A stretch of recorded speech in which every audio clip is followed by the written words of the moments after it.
There are many ways to evoke mystery in photography, but few photographers create such somber scenes of intrigue as Giacomo Brunelli. His images take classic film noir aesthetics and apply them to modern urban life, often with a decidedly non-human element. In this video, we're going to learn how he does this, and then we'll put it into practice on the streets of Toronto. Giacomo Brunelli is currently based in London, but his artistic journey began in central Italy, where he was born and raised. Growing up on a farm, he spent a lot of time surrounded by all kinds of creatures, and this affinity for animals followed him later in life. Brunelli gained an interest in photography while in university when he picked up his father's camera, an old Miranda Sensormat from the 1960s. Remarkably, this is the same camera Brunelli would use throughout his career. After graduating in 2002 with a degree in international communications, he took a 6-month course in photojournalism in Rome, and a couple years later began working on his first monograph, The Animals. To date, he's published 6 books, held over 20 solo exhibitions, and won several awards for his work. His style has stayed consistent: black and white film, deep shadows with a soft focus, and a recurring fascination with urban environments and the animals within them. Brunelli's work straddles the line between street photography and fine art. He calls it animal-focused street photography, and in such a saturated field, it manages the rare feat of feeling classic yet refreshing. For specific influences, Brunelli names the photographers Muybridge, Marais, and Lartigue.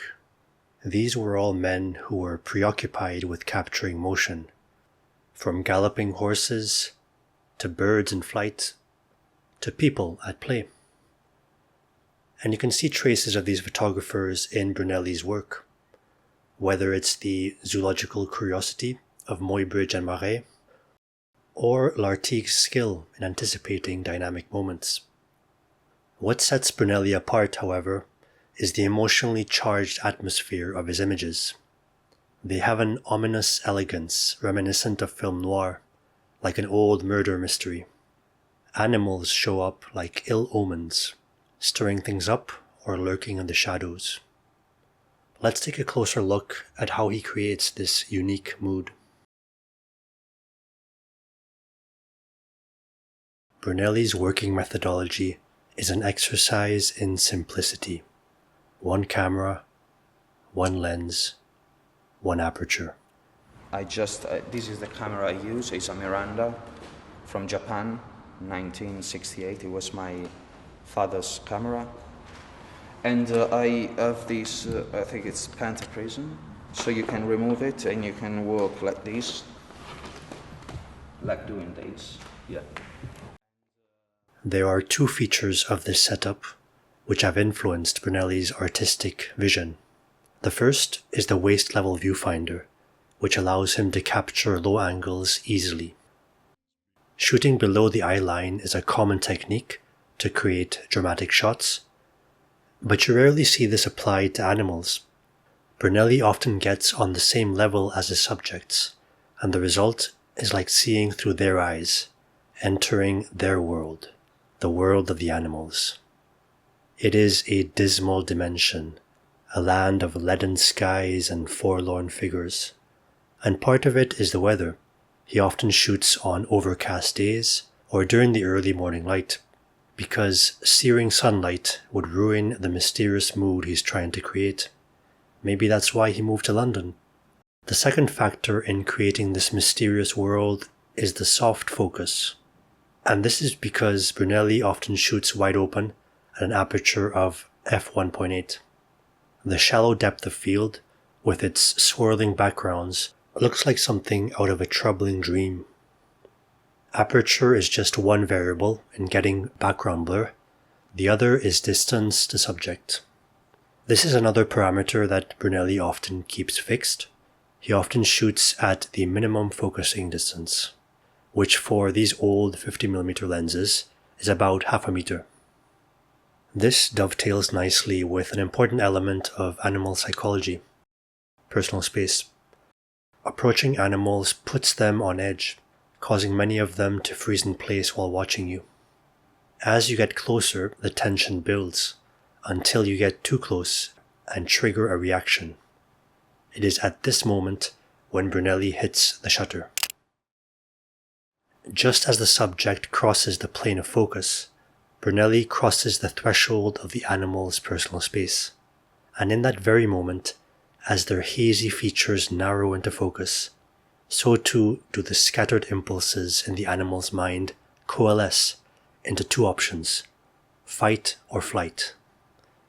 Brunelli bruises the scene, and that's what makes his images so dynamic. This dynamism is heightened through the dramatic use of contrast. A cursory glance at his work will tell you that he pays special attention to the contrast between subject and background. Bright chicken on dark field, dark chicken on bright road. Our eyes are naturally drawn to the area of greatest contrast, and Brunelli capitalizes on this by lining up his subjects with high contrast backgrounds. This is something that can be deepened in post-production, but the right framing has to be there first. So that's the taking of the photograph, but what about the making of the photograph? After all, Brunelli shoots on black and white film, Tri-X 400 to be precise, and he is meticulous about the printmaking process. In the darkroom, which is usually just his bathroom, he uses techniques like dodging and burning to selectively brighten or darken areas of his images. This can be imitated digitally with masks and sliders. For the Animals project, he made prints in small sizes only, requiring you to get close to see them, just as he did when photographing. Brunelli likes to give his prints an artisanal feel, giving them rounded corners and blackened edges. Every print is slightly different, a unique physical keepsake, very much reminiscent of old Victorian-era cabinet cards. So with all this in mind, let's head out and try to capture the world of the animals. I'll be using my old trusty Nikon D5600 with true prime lenses equivalent to 50mm and 75mm on full frame.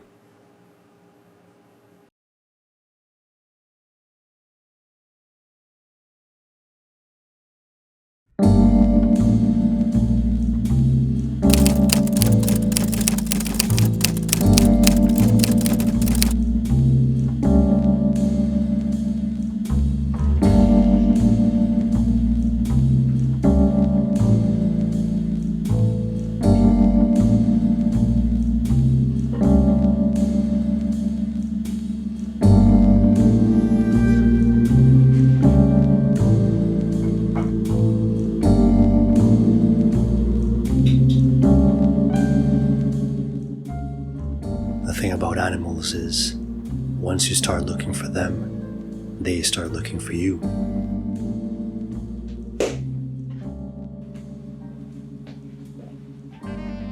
Trouble had come to town. I'm talking about the usual suspects, aka Canada Geese, aka Public Enemy number 1.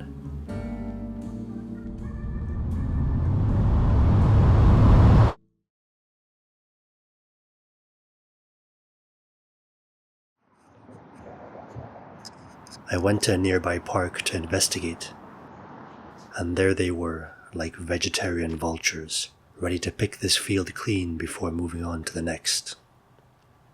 Turn around, walk away, give them space. That would have been the smart thing to do. Guess I wasn't that smart. I took out my camera to meet them, and as so often happens with photography, my dismissiveness turned to wonder. Yes, it was cold. Yes, my work shift started in an hour. But I was suspended in the moment, laying amongst the geese, thinking only of subject, background, and the space between us. Was I too close? Was I too far? I was treading a thin line. One thing you can count on, you push a goose too far, and sooner or later he'll start pushing back.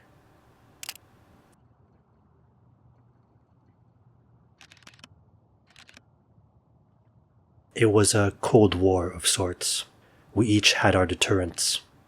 Hot-tempered beaks against cold Nikon plastic.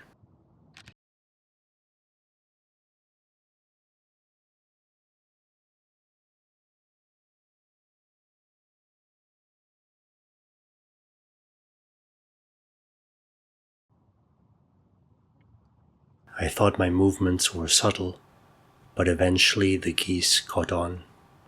I got made. They must have called for backup, because a whole gang of them dropped from the skies.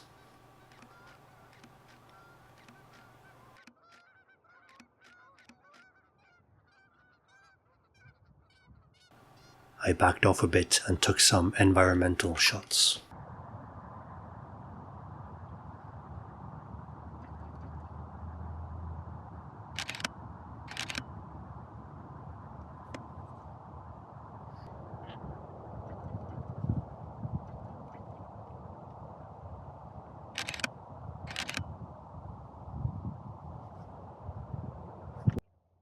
Dawn's red rose fingers were clawing over the horizon, so I had to take photos before the field got drenched in direct sunlight.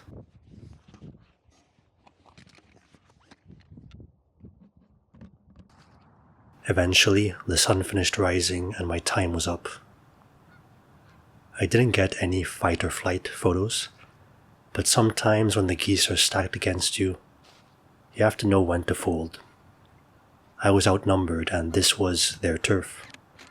They were high rollers and I was just chump change. I moved on to less threatening subjects.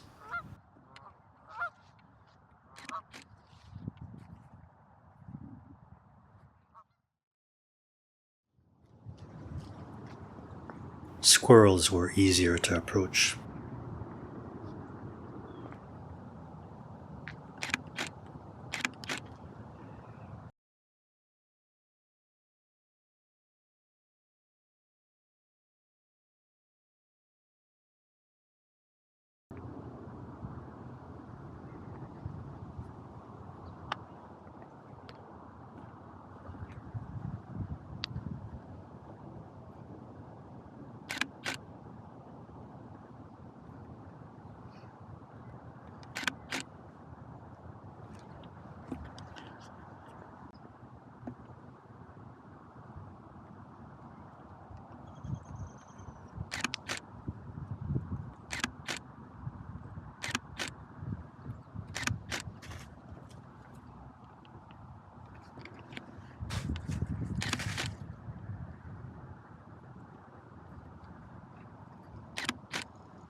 As I moved back and forth, gauging their reaction while snapping away, I was reminded of a concept in Japanese martial arts.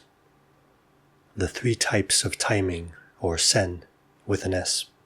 The idea is that you're squared up with an opponent, you're just within striking range, tension is building, and you sense that an attack is imminent. If you want to get a shot in, there are 3 options. Sen no sen is taking the initiative and striking first, just before your opponent flinches to attack. Sen no sen is striking at the same time as your opponent attacks. Go no sen is striking after your opponent attacks, like a parry or a counter. These concepts are usually applied to dueling swordsmen, not chasing squirrels in a parking lot. But given that we're working with precise timing and razor-thin depths of field, maybe the analogy is more fitting than expected. In any case, it helped me get some decent shots of the squirrels. Still, I felt there was something missing. The setting wasn't urban enough to get that film noir look, so I decided to change the scenery, to go somewhere with more grit, somewhere where I knew I could get the shots I wanted.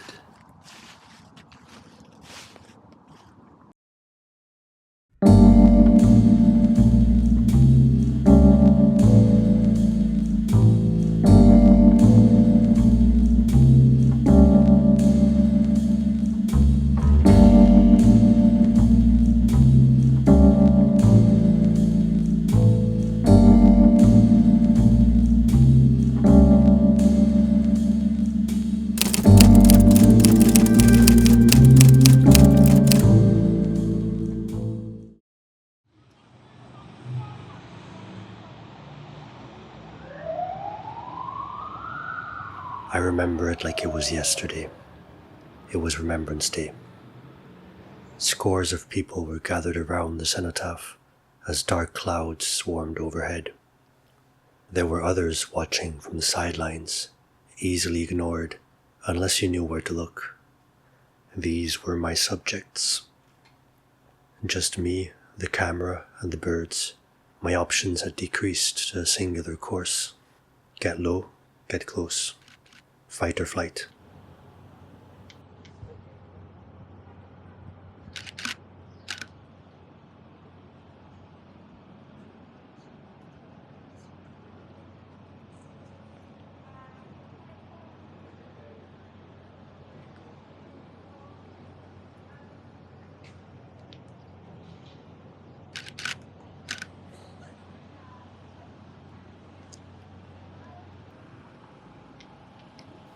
I once read a book about pigeons. It talked about their fall from grace over the ages, how they went from angelic doves of the old world to modern-day rats with wings. I don't know about angels, but it's fear that gives birds wings.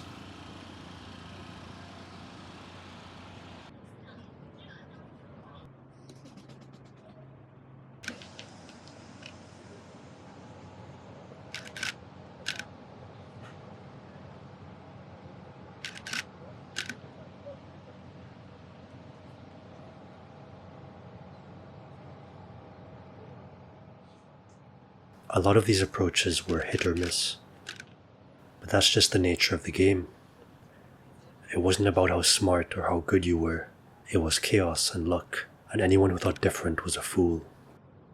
Moriyama knew this.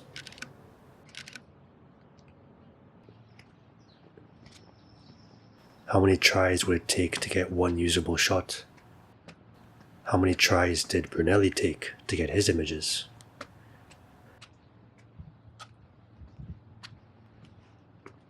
I wasn't asking the right questions. How do I channel the chaos of flapping birds into avenues that I can predict or even control? By knowing where to stand, by looking to where the birds will fly. Not prescience, but pre-visualization. I looked ahead and saw many possible shots, all failures. But I did see a way. There was a narrow way through. I remembered one of Brunelli's photographs in Hamburg, a moving subject and a fixed backdrop. Classical building in the back, flapping bird in the front. The background isn't going anywhere, so I should frame that first and then leave some empty space for the bird to fly into.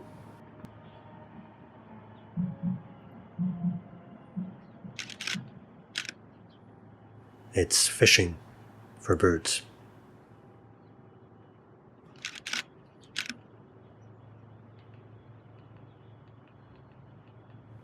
Something like that.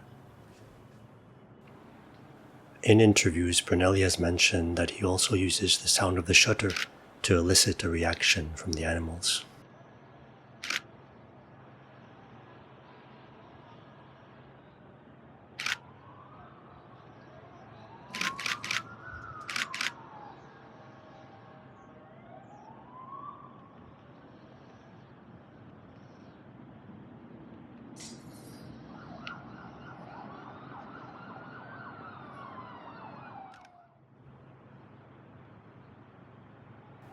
Here I was thinking of contrast. so I lined up the bird with the gap in the towers.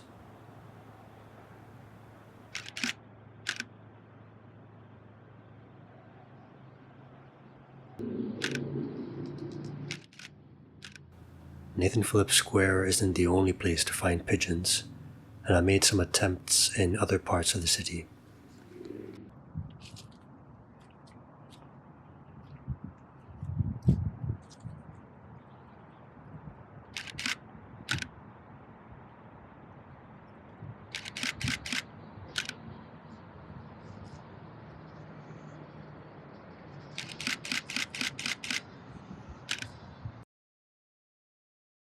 As I delved deeper into their world, I could feel a change in the air.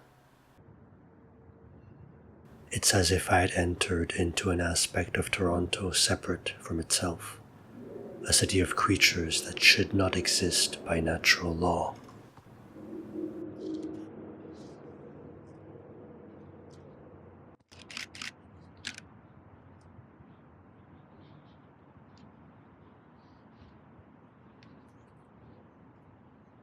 I had slipped into a dream about being a pigeon, with all its trials and tribulations, the struggle for bread, the shivering in the cold, the oppressive bylaws. It's not easy, but somehow they make it through. And that was the goal of this project, to enter the world of the animals, to see the mystery in the mundane, the hidden lives all around us, each infused with all the drama and intrigue of the pulpiest fiction, just like Brunelli did. And this is what that world looks like.